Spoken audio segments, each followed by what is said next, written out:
Hello दोस्तों, स्वागत है आपका अपना YouTube channel study with J09 के साथ। आज हम लोग पॉलिटी का एक नया टॉपिक लेकर आए हैं और हमारा ये सीरीज़ जो है बहुत इम्पोर्टेंट रहने वाला है। हमारा टॉपिक है संसद यानी पार्लियामेंट। आज हम लोग पार्लियामेंट के बारे सारे क्वेश्चंस, इससे जुड़े हुए जितने भी क्वेश्चंस हैं सभी डील करेंगे और इसमें जितना भी डेफिनेशन इसका और इससे जुड़े हुए सभी चीज़ हम लोग डील करेंगे। ठीक है, लगातार दोस्तों को संसद से कुछ ना कुछ प्रॉब्लम रहा ही है। ठीक है, तो आज हम लोग ऐसा वीडियो बनाएंगे ताकि किसी को प्रॉब्लम ना हो संसद में। ठीक है, तो चलिए चलते हैं संसद की ओर। तो इसमें जो संसद है, तो संसद को पढ़ने का आज हम लोग तरीका भी सीखेंगे कि कैसे पढ़ना चाहिए। ठीक है, सभी दोस्त क्या करते हैं कि संसद पढ़ें तो संसद के 3 अंग है, लोकसभा, राज्यसभा, राष्ट्रपति, और फिर डायरेक्ट चल जाते हैं लोकसभा में, फिर राज्यसभा में, फिर राष्ट्रपति में। तो सबसे पहले हम लोग संसद पढ़ रहे हैं तो संसद का ही सारा डील इसमें करेंगे। ठीक है, पहले संसद के बारे सब कुछ जानेंगे, उसके बाद हम लोग जाएंगे आगे लोकसभा, राज्यसभा, फिर राष्ट्रपति। इस वीडियो में हम लोग सारा कुछ कवर करेंगे। ठीक है, तो चलिए चलते हैं, लास्ट तक बने रहिएगा। ठीक है, तो सबसे पहले चलते हैं संसद की ओर। संसद यानी पार्लियामेंट। तो संसद का पहले हम लोग डेफिनेशन जानते हैं कि संसद होता क्या है। संसद जो है, ये संसद भारत का सर्वोच्च विधायिकी निकाय है। ठीक है, संसद क्या है लिख देते हैं आपको, भारत का सर्वोच्च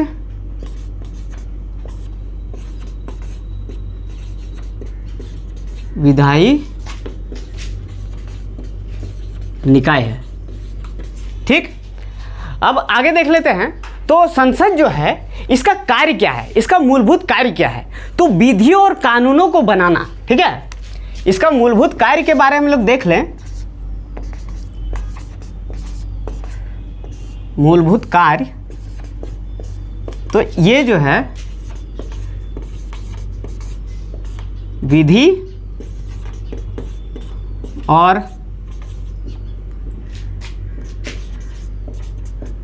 कानूनों को बनाना ही इसका कार्य है। ठीक है, अब देखिए सिंपल भाषा में अगर हम कहें कि संसद क्या है, ठीक है, जैसे इसमें आप लोग को भारत का सर्वोच्च विधायिकी निकाय है, इसमें अगर नहीं समझ आ रहा है तो सिंपल भाषा में समझिए कि भारत जो है, भारत का संप्रभुता संसद के पास होता है। अब संप्रभुता एक नया शब्द आया,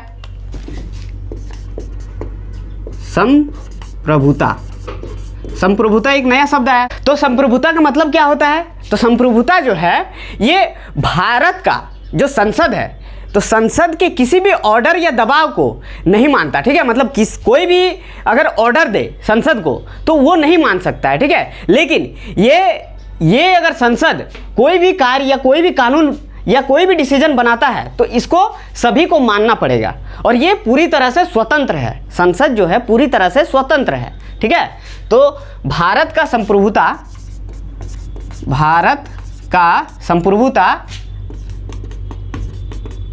संसद के पास है। ठीक, इतना तक हम लोग समझ गए।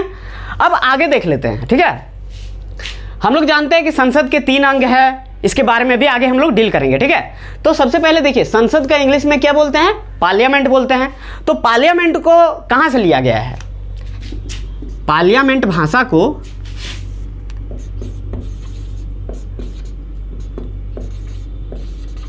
पार्लियामेंट जो है, इसको हम लोग फ्रेंच भाषा से लिए हुए हैं। ठीक है,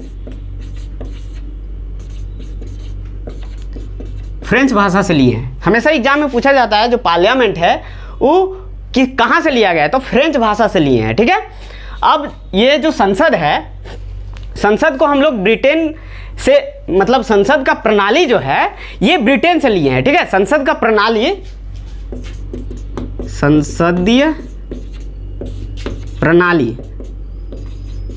प्रणाली ये ब्रिटेन से लिए हैं। ठीक, याद रखेंगे कि हमारा जो संसदीय प्रणाली है ये कहाँ से लिया गया है? तो ब्रिटेन से लिया गया है। ठीक है, और देखिए इसको हम लोग संसद का जननी भी कहते हैं। ब्रिटेन को संसद का जननी किसको कहते हैं? ब्रिटेन को ही कहते हैं, ठीक, ब्रिटेन को ही कहते हैं। अब देख लेते हैं आगे। तो संसद के 3 अंग हैं। सबसे पहले इसका हम लोग डेफिनेशन जान लिए, अब ये कहाँ से लिया गया है इसको भी जान लिए। अब इसका देखते हैं कि कितना अंग है, ठीक है। तो संसद के 3 अंग है, ठीक। कौन कौन? तो पहला है हमारा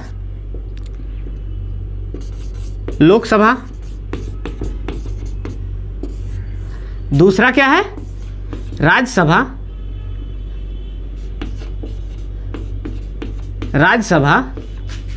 और तीसरा क्या है? राष्ट्रपति, ठीक। 3 अंग है। अब यहीं से बहुत सारे दोस्त क्या करते हैं कि डायरेक्ट यहाँ 3 अंग पढ़े उसके बाद लोकसभा को पढ़ने लगे, लेकिन ऐसा नहीं करेंगे। पहले हम लोग संसद को डील कर रहे हैं, पहले संसद को हम लोग डील कर लेंगे, इसके बाद लोकसभा में जाएंगे, फिर राज्यसभा में जाएंगे, फिर राष्ट्रपति में जाएंगे। ऐसे याद करने का तरीका है, ठीक है। तो लोकसभा जो है ये कौन से आर्टिकल में आता है ये देख लेते हैं। ये आता है आपका 81 में, और राज्यसभा कितने में आता है? 80 में, ठीक। और हमारा संसद जो है, संसद 79 में आता है। कौन से आर्टिकल में आता है? 79 आर्टिकल में। और लोकसभा 81, राज्यसभा 80 में आता है, ठीक। और राष्ट्रपति का बात कर लिया जाए तो राष्ट्रपति 52 में। हमारा भारत का एक राष्ट्रपति होगा, किसमें बताता है? 52 में बताता है, ठीक। इतना हम लोग जान लिए। अब देखिए, अगर पूछे कि संसद के कितने अंग है तो 3 अंग है, लोकसभा, राज्यसभा और राष्ट्रपति। लेकिन अगर पूछ दे कि संसद के कितने सदन है, संसद के कितने सदन है, तो सदन की बात कर ले तो 2 सदन है। कितने सदन है? 2 सदन है। कौन कौन? लोकसभा और एक राज्यसभा, ठीक। संसद के 2 सदन, लोकसभा और राज्यसभा, ठीक। इसमें राष्ट्रपति नहीं आता है। अब आगे देख लेते हैं। आगे संसद के बारे और थोड़ा जान लेते हैं कि संसद का जो डिज़ाइन है ये किसने तैयार किया था। तो ये जो है एडविन लुटियंस, पहला एडविन लुटियंस, ठीक, याद रहेगा। और दूसरा हार्बर्ट बेकर,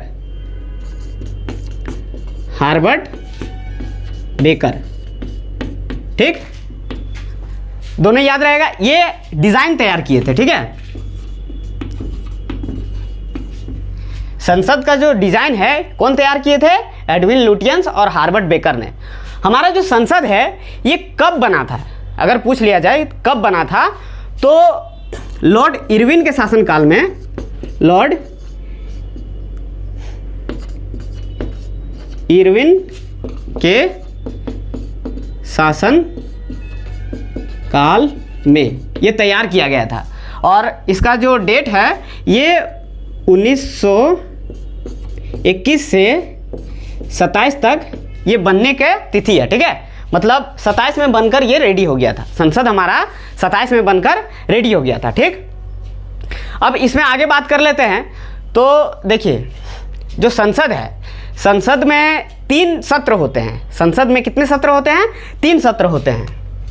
सत्र की बात कर लिया जाए, 3 सत्र होते हैं। पहला बजट सत्र, क्या होता है? बजट सत्र। ये कब से कब तक होता है ये भी देख लेते हैं। ये फरवरी से मई तक होता है, ठीक है।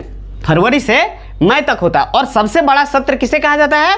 बजट सत्र को, क्योंकि इसी का जो काल होता है सबसे लंबा होता है, ठीक है, बजट सत्र। अब दूसरा की बात कर लिया जाए तो दूसरा है हमारा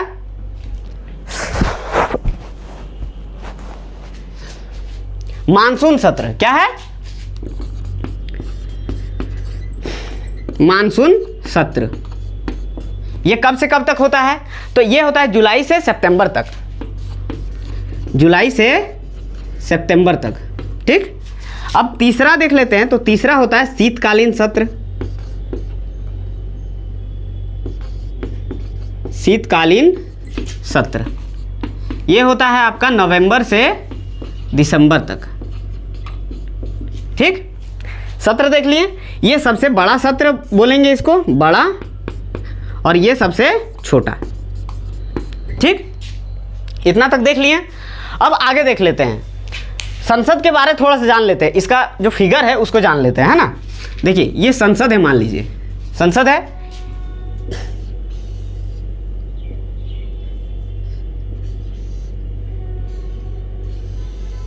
ये संसद है, ठीक है। तो इधर हो जाता है आपका लोकसभा, इधर है राज्यसभा, और बीच में ये सेंट्रल हॉल है। क्या है? सेंट्रल हॉल, ठीक है। बीच में सेंट्रल हॉल है। लोकसभा का बैठक इधर होता है, राज्यसभा का बैठक इधर होता है, और सेंट्रल हॉल में क्या होता है ये भी जान लेते हैं। देखिए जो दोनों सदनों का बैठक जब होता है, संयुक्त अधिवेशन जिसको बोलते हैं, ठीक है, लोकसभा और राज्यसभा का दोनों सदनों का बैठक यहाँ सेंट्रल हॉल में होता है, ठीक है। और अगर किसी देश का, अंतर्राष्ट्रीय किसी भी देश का राष्ट्रपति आ गए, प्रधानमंत्री आ गए, तो वो कहाँ जाएंगे? ये सेंट्रल हॉल में आते हैं, ठीक है, और यही भाषण देते हैं, ठीक है। याद रखेंगे, इसको भी याद रखेंगे। अब देखिए, अब बात कर लिए कि अंतर्राष्ट्रीय किसी भी देश का यहाँ आके भाषण देना, तो कुछ राष्ट्रपति हैं, अमेरिका के राष्ट्रपति हैं जो हमारे भारत के संसद में आके भाषण दिए हैं। तो कौन कौन है वो भी देख लेते हैं, ठीक है। भारतीय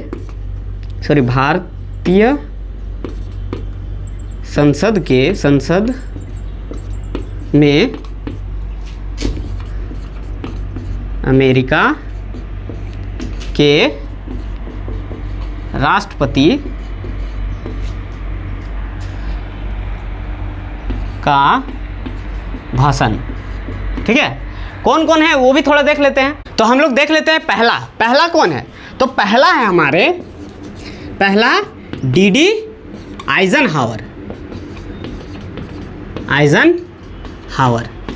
ये आए थे 1959 को, ठीक।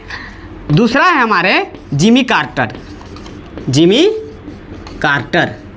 ये आए थे 1978 को। तीसरा है कौन? बिल क्लिंटन, ठीक है। कौन है? बिल क्लिंटन, ये आए थे 2000 ईस्वी को। और चौथा है हमारे बराक ओबामा,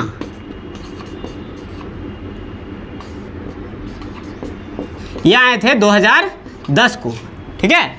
ये 2010 को आए थे। ये चारों जो है हमारे भारतीय संसद में आके भाषण दिए थे, ठीक है।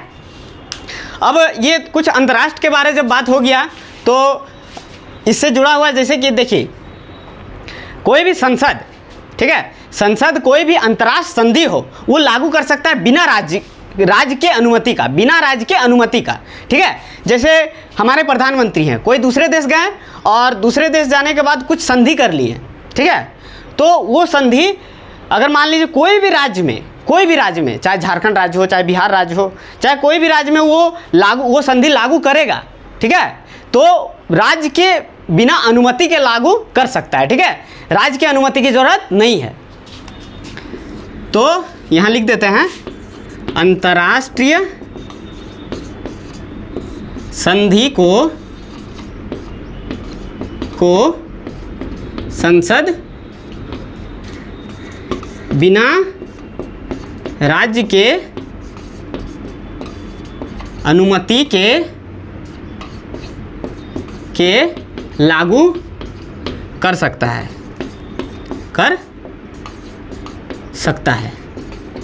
ठीक। इतना हम लोग देख लिए। तो ये वाला बहुत इंपॉर्टेंट है, ठीक है। जो अंतर्राष्ट्रीय संधि होता है, राज्य की अनुमति बिना वो सांसद लागू कर सकता है, ठीक। अब देख लेते हैं आगे, जो संसद है, संसद में जो बैठते हैं, ठीक है, उसको क्या कहते हैं? तो संसद के सदस्य को हम लोग सांसद कहते हैं। क्या कहते हैं? संसद के सदस्य को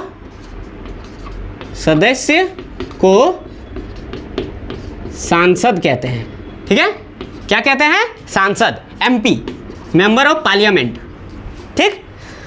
अब हम लोग देख लेते हैं कि सांसद में जो लोकसभा और राज्यसभा है, तो लोकसभा और राज्यसभा के बारे हम लोग देख लेते हैं, है ना, कि लोकसभा और राज्यसभा के बारे, फिर राष्ट्रपति के बारे जानेंगे, ठीक है।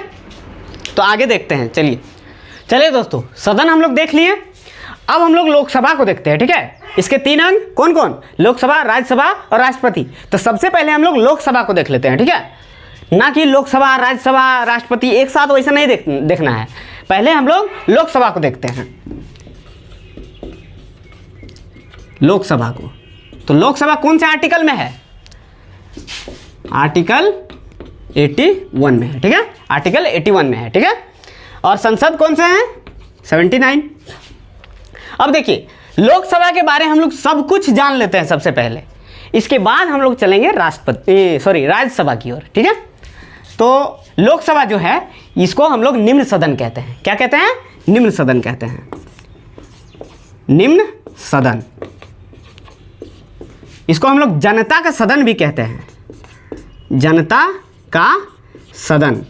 क्यों जनता का सदन कहते हैं, क्योंकि ये जनता इसका प्रतिनिधि होता है, ठीक है। जनता का प्रतिनिधि होता है,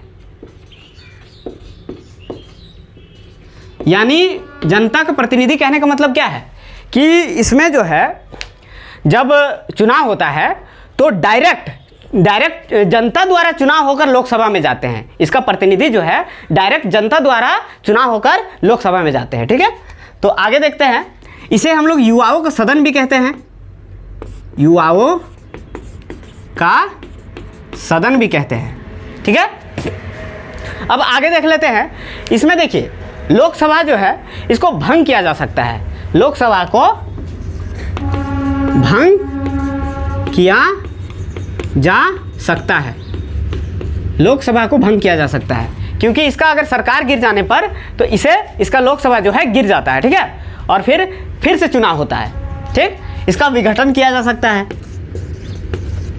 विघटन किया जा सकता है, ठीक। अब देखिए ये जो चुनाव होता है इनका, लोकसभा का जो चुनाव होता है ये प्रत्यक्ष रूप से चुनाव होता है इनका, प्रत्यक्ष रूप से चुनाव होता है, प्रत्यक्ष रूप से चुनाव होता है, ठीक है। अब देखिए लोकसभा का कुछ अन्य नाम भी है, इनको हम लोग देख लेते हैं, ठीक है।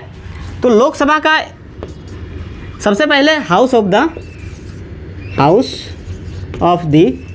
People, house of the people, Lok Sabha का कुछ नाम है, हाउस ऑफ द पीपल। इस हाउस ऑफ द पीपल से भी हम लोग लोकसभा को जानते हैं और एक पॉपुलर चेंबर से भी नाम जानते हैं, ठीक है।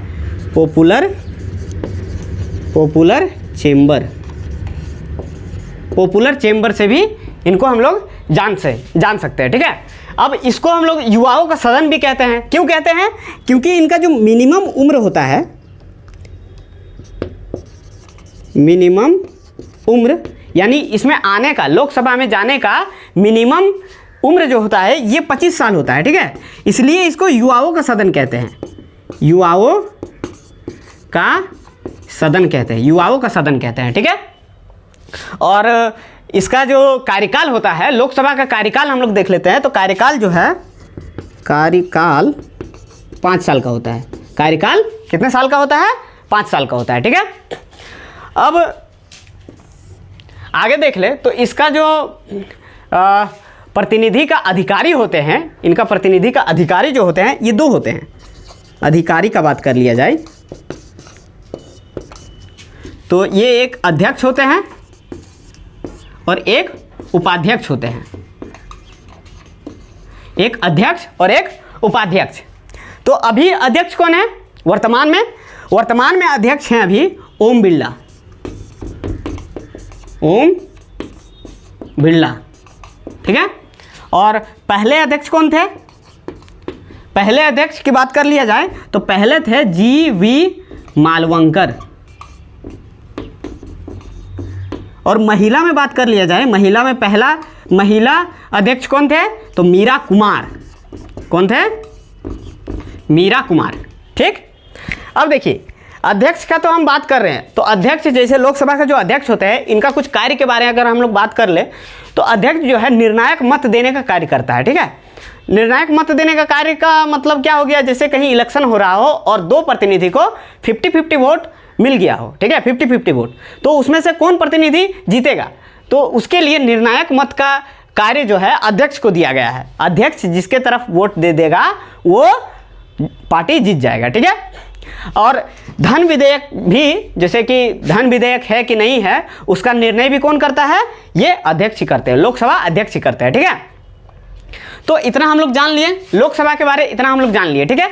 अब आगे देख लेते हैं कि जैसे लोकसभा का जो सीट होता है, ठीक है, कि लोकसभा में कैसे चुन के आते हैं और कहाँ कहाँ से इसका राज्य से कितना सीट है, यूनियन टेरिटरी से कितना सीट है, उसके बारे में जान लेते हैं, ठीक है। तो देखिए, अधिकतम की बात कर लिया जाए, अधिकतम सीटों की संख्या लोकसभा में, अधिकतम सीटों की संख्या कितनी है? 552, ठीक है, 552। और इसमें से राज्य में कितने जाते हैं? राज्य से, राज्य और केंद्र शासित प्रदेश से, यूनियन टेरिटरी से, ये जाते हैं 530, ठीक है, 550 जाते हैं, ठीक है। और 2 जाते हैं एंग्लो इंडियन से, एंग्लो इंडियन से। आप सोच रहे होंगे कि एंग्लो इंडियन तो ख़त्म कर दिया गया है, तो ये हम लोग पहले का डील कर लेते हैं, ठीक है, कि पहले क्या था अब क्या है उसके बारे में भी डील करेंगे, ठीक है। तो 550 जो है राज्य और यूनियन टेरिटरी से, इसमें हम लोग देखिए राज्य जो है, राज्य से 530 आते हैं और यूनियन टेरिटरी से, यानी केंद्र शासित प्रदेश का बात कर लिया जाए तो केंद्र शासित प्रदेश से 20 आते हैं, ठीक है। अब एंग्लो इंडियन का बात कर लिया जाए, ठीक है, तो एंग्लो इंडियन क्या होता है? एंग्लो इंडियन, जैसे कि हमारे देश में पहले अंग्रेज का शासन था, तो कुछ अंग्रेज यहाँ इंडियन से शादी करके और उनका जो बच्चा है, बीवी बच्चा को वो लोग छोड़ के चले गए, तो उन्हीं का जो वंश है उसी को कहा जाता है एंग्लो इंडियन, ठीक है। उसी एंग्लो इंडियन को, 2 एंग्लो इंडियन को राष्ट्रपति चुनते थे कि लोकसभा में आने के लिए, लेकिन अब इसे 104 संविधान संशोधन द्वारा इसे खत्म कर दिया गया है, ठीक है। 104वें संविधान संशोधन द्वारा इसे खत्म कर दिया गया है। अब जो है, अब यहाँ देखिए, अब ये 550 सीट ही इसमें होगा, ठीक। अब देखिए, वर्तमान की बात कर लिया जाए कि वर्तमान में कितना है, तो वर्तमान देख लेते हैं। तो वर्तमान में 545 है, ठीक है, 545 है, ठीक। 545 में 2 एंग्लो इंडियन का ख़त्म कर दिया गया है, तो 2 एंग्लो इंडियन को ख़त्म कर लेते हैं, तो बचा कितना? 543। और 543 में राज्य का और केंद्र शासित प्रदेश का, राज्य का कितना? केंद्र शासित प्रदेश का 13 है और राज्य का 530 है, ठीक है।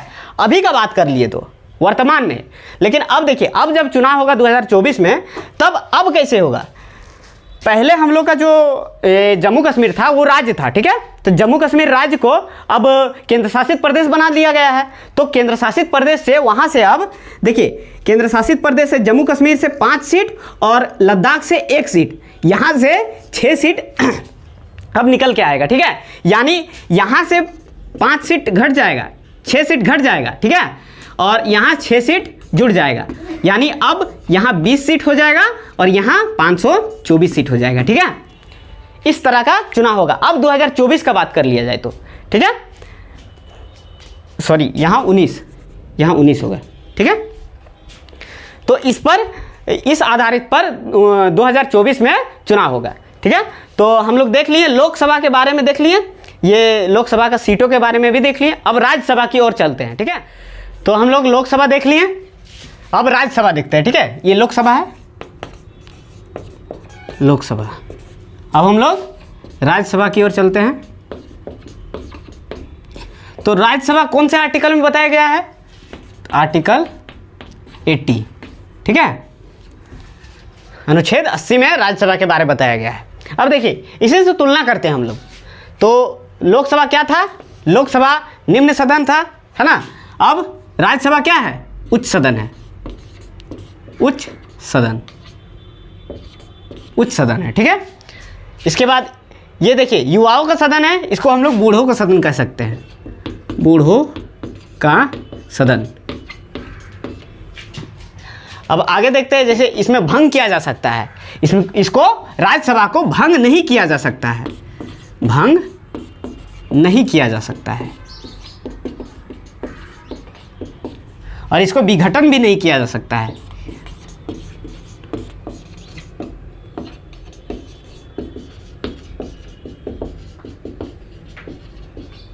ठीक, आगे चलते हैं। देखिए इसमें जो है, इसमें प्रत्येक 2 वर्षों में 1/3 सदस्यों का चुनाव होता है। ठीक है, प्रत्येक 2 वर्षों में 1/3 सदस्यों का चुनाव होता है। देखिए ये जनता द्वारा होता है और इसमें डायरेक्ट होता है। ठीक है, अब देखिए इसको हम लोग देखें कि लोकसभा का कुछ नाम देख लिए, है ना, तो राज्यसभा का नाम देख लेते हैं। Council of state. ठीक है, और इसको अपर हाउस भी बोलते हैं, अपर हाउस। ठीक, इसको अपर हाउस भी बोलते हैं। अब देखिए इसमें लोकसभा में मिनिमम उम्र कितना था जाने के लिए, 25 साल। इसका मिनिमम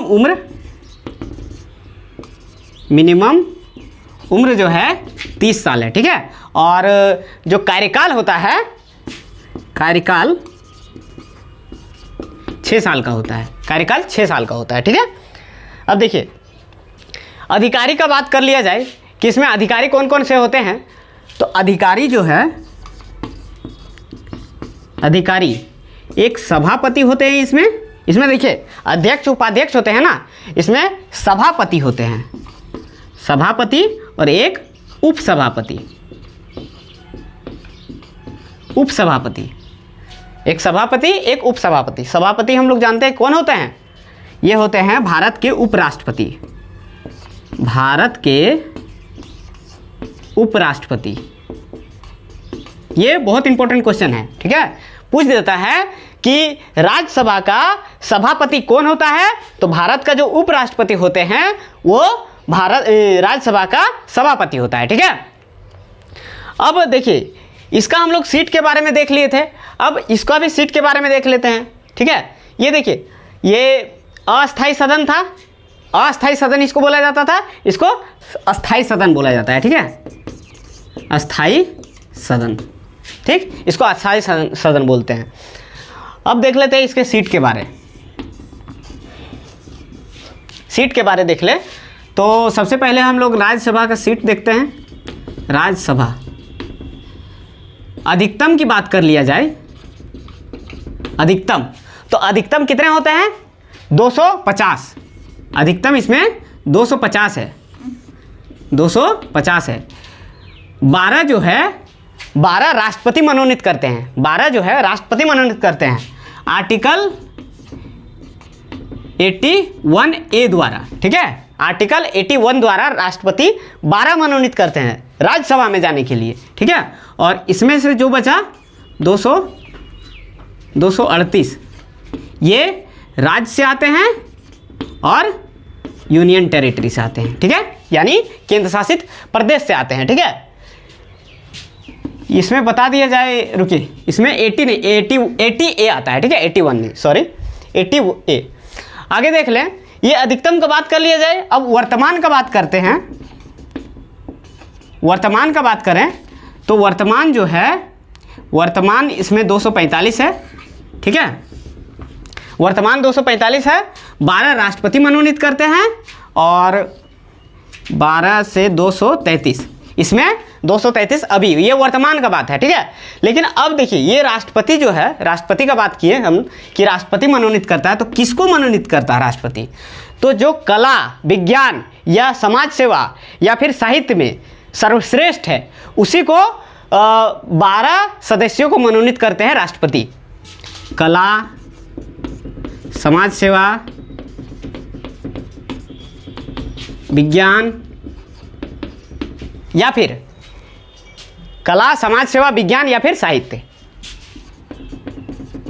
साहित्य। ठीक है, ये सबसे मनोनीत कौन करते हैं? राष्ट्रपति करते हैं, 12 लोगों को। ठीक है, तो हम लोग राज्यसभा को यहीं ख़त्म कर दिए। ठीक है, देखिए लोकसभा बता दिए, राज्यसभा बता दिए, अब बचा है राष्ट्रपति। तो अगर राष्ट्रपति इस वीडियो में बताते हैं, ये बहुत लंबा वीडियो हो जाएगा और आप देखिएगा नहीं। ठीक है, इसके लिए हम लोग राष्ट्रपति का एक नया चैप्टर बनाएंगे और नया वीडियो बनाएंगे। ठीक है, ताकि वो भी अच्छे से समझा जा सके। ठीक है, तो हम लोग संसद पढ़ लिए, लोकसभा पढ़ लिए, राज्यसभा पढ़ लिए। अब ये वीडियो हमारा यहीं समाप्त होता है। अगर ये वीडियो आपको पसंद आया हो तो लाइक कीजिएगा, सब्सक्राइब कीजिएगा और शेयर कीजिएगा। Thank you.